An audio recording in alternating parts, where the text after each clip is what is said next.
ಕುಂಬಳೆಯಿಂದ ನಾಪತ್ತೆಯಾಗಿದ್ದ ಪ್ರೇಮಿಗಳನ್ನ ಇಂದ್ರಳ್ಳಿಯ ರೈಲು ನಿಲ್ದಾಣದಲ್ಲಿ ರಕ್ಷಿಸಿರುವ ಘಟನೆ ನಡೆದಿದೆ. ಪರಸ್ಪರ ಪ್ರೀತಿಸುತ್ತಿದ್ದ ಪ್ರೇಮಿಗಳಿಗೆ ಮನೆಯಲ್ಲಿ ವಿರೋಧ ವ್ಯಕ್ತವಾದುದರಿಂದ ಮನೆ ಮಂದಿಗೆ ಸೂಚನೆ ನೀಡದೆ ನಾಪತ್ತೆಯಾಗಿದ್ದರು.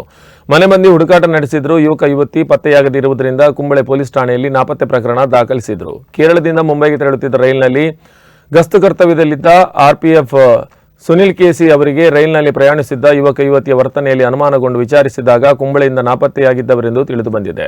ಬಳಿಕ ಅವರು ಇಂದ್ರಾಳಿಯ ರೈಲು ನಿಲ್ದಾಣದಲ್ಲಿ ಇಳಿಸಿ ಇನ್ಸ್ಪೆಕ್ಟರ್ ಮಸೂದನ್ ಅವರಿಗೆ ಹಸ್ತಾಂತರಿಸಿದರು. ಅವರು ಪ್ರೇಮಿಗಳ ವಯಸ್ಸಿನಲ್ಲಿ ಅನುಮಾನಪಟ್ಟು ಮಕ್ಕಳ ಸಹಾಯವಾಣಿಗೆ ಮಾಹಿತಿ ನೀಡಿದರು. ಮಕ್ಕಳ ಸಹಾಯವಾಣಿಯ ಪ್ರಕಾಶ್ ಲಕ್ಷ್ಮೀಕಾಂತ್ ಅವರು ಸಮಾಜಸೇವಕ ನಿತ್ಯಾನಂದ ಬಳಕಾಡ್ ಅವರ ನೆರವನ್ನು ಪಡೆದು ಪ್ರೇಮಿಗಳನ್ನು ಉಡುಪಿ ನಗರ ಮಹಿಳಾ ಪೊಲೀಸ್ ಠಾಣೆಯ ವಶಕ್ಕೆ ಒಪ್ಪಿಸಿದ್ದಾರೆ.